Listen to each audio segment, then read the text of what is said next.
Assalamualaikum warahmatullahi wabarakatuh. Nama saya Istiqomah Nur Alifah dari kelas 10 MIPA 3 nomor absen 16. Di video ini saya akan mempresentasikan Kerajaan Majapahit untuk memenuhi tugas seni budaya. Selamat menyaksikan.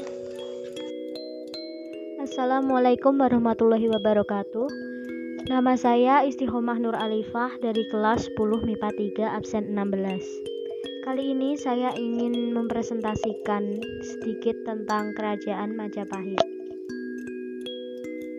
Berikut adalah peta konsep yang akan saya bahas pada video kali ini. Yang pertama, letak geografis Kerajaan Majapahit. Secara geografis, letak Kerajaan Majapahit sangat strategis, yaitu adanya di daerah lembah sungai yang luas, yaitu Sungai Berantas dan Sungai Bengawan Solo, serta anak sungainya yang dapat dilayari sampai ke hulu. Lalu yang kedua, kehidupan politik. Ada beberapa usaha yang dilakukan oleh Kertajasa Jayawardhana untuk mewujudkan pemerintahan Majapahit yang kuat. Selain membangun Majapahit sebagai pusat pemerintahan dan mengawini keempat putri Kertanegara, ia juga membagi kekuasaan kepada orang-orang yang berjasa kepadanya. Salah satu pemberontakan terbesar adalah pemberontakan Kuti yang terjadi tahun 1319. Keberhasilan Gajah Mada inilah yang membuka jalan baginya untuk menjadi tokoh penting di Kerajaan Majapahit. Kerajaan Majapahit pun menjelma menjadi negara kerajaan maritim sekaligus negara kerajaan agraris. Kedaulatan negara dijaga dengan armada laut yang kuat di bawah pimpinan Empu Nala. Sementara itu, untuk menjalin hubungan dengan negara-negara tetangga, dilakukan diplomasi mitra kasatata, yaitu sahabat sehaluan yang bisa hidup berdampingan secara damai. Berikut adalah raja-raja yang pernah memerintah dalam Kerajaan Majapahit. Yang pertama adalah Raden Wijaya, yang kedua Sri Jayanegara, yang ketiga Ribuwana Tunggadewi Jaya Wisnuwardhani, yang keempat ada Raja Hyamwuruk, yang kelima Raja Wikramawardhana, yang keenam Suhita, ketujuh Dyah Kertawijaya, ke-8 Sri Rajawardhana, dan yang terakhir 9 adalah Girindawardhana.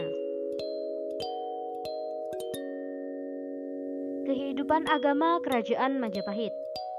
Pada masa Kerajaan Majapahit berkembang agama Hindu Shiva dan Buddha. Kedua umat beragama itu memiliki toleransi yang besar sehingga tercipta kerukunan umat beragam yang baik.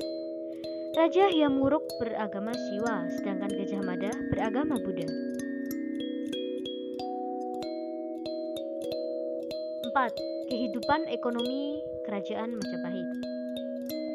Negara Kerajaan Majapahit bercorak agraris, karena aktivitas sebagian besar penduduknya bertumpu pada sektor pertanian. Komoditas utama yang dihasilkan antara lain beras dan rempah-rempah. Selain pertanian, kehidupan perekonomian Kerajaan Majapahit juga menjalankan aktivitas perdagangan. Pelabuhan yang digunakan antara lain Tuban, Gresik, Surabaya. Dengan komoditas garam, lada, intan, cengkeh, pala, kayu cendana, dan gading. Hanya saja, pedagang Majapahit bertindak sebagai pedagang perantara. Lalu yang kelima, kehidupan sosial budaya Kerajaan Majapahit. Meskipun Majapahit adalah kerajaan Hindu terbesar yang ada di Jawa, tetapi di dalamnya juga hidup agama Buddha dan Islam. Menurut Mahwan, kehidupan masyarakat berjalan rukun dan damai. Kerukunan itu tersirat di dalam kitab Sutasoma karya Empu Tantular. Bhinneka Tunggal Ika Tanhana Dharma Mangrua. Untuk menjamin kehidupan keagamaan, dibentuklah Dewan Dharmadyaksa Kasayuan atau agama Shiva Buddha. Dharma Diaksa Kasogatan atau agama Buddha. Dampak pengaturan kehidupan keagamaan tersebut adalah munculnya toleransi antar pemeluk agama. Lalu kali ini ada karya sastra yang berkembang di Kerajaan Majapahit. Yang pertama, Negara Kertagama, karya Empu Prapanca. Kitab ini menguraikan tentang riwayat Singhasari dan Majapahit. Keunikan kitab ini adalah sumber penulisnya yang berasal dari sumber-sumber pertama atau primer dan isinya memiliki kesesuaian dengan sejumlah prasasti-prasasti. Yang kedua ada kitab Sutasoma karya Empu Tantular. Kitab ini menceritakan seorang anak raja bernama Sutasoma. Sutasoma meninggalkan keduniawian karena ketaatannya pada agama Buddha. Sutasoma selalu bersedia mengorbankan dirinya untuk menolong sesama makhluk yang sedang ada dalam kesulitan. Karena kesederhanaannya, maka banyak orang yang tertolong, termasuk seorang raksasa yang biasa makan manusia pun menjadi penganut Buddha.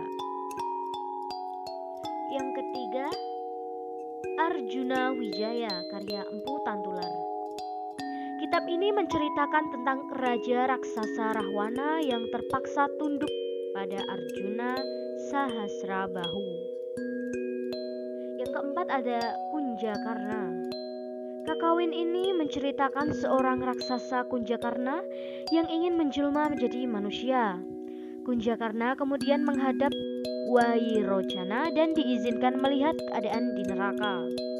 Ia taat pada agama Buddha dan akhirnya hasratnya terkabul. Di sini hasrat yang dimaksud adalah hasrat untuk menjelma menjadi manusia. Yang kelima ada Patayajna. Kitab ini isinya meriwayatkan para Pandawa setelah kalah main dadu dan mendapat penghinaan-penghinaan yang di luar batas dari para Kurawa. Akhirnya mereka pergi ke hutan dan Arjuna bertapa di Gunung Indrakila. Lalu ada karya sastra zaman Majapahit II, antara lain 1. Tantu Panggelaran, 2. Calon Arang, 3. Korawacrama, 4. Bubuk Sah, 5. Pararaton, 6. Sundayana, 7. Panji Wijaya Krama, 8. Ronggolawe, 9. Sorandaka, 10. Pemancangah, 11. Usana Jawa, 12. Usana Bali, 13. Tantri Kamandaka. Berikut adalah hasil presentasi yang dapat saya sampaikan. Semoga bermanfaat dan wassalamualaikum warahmatullahi wabarakatuh.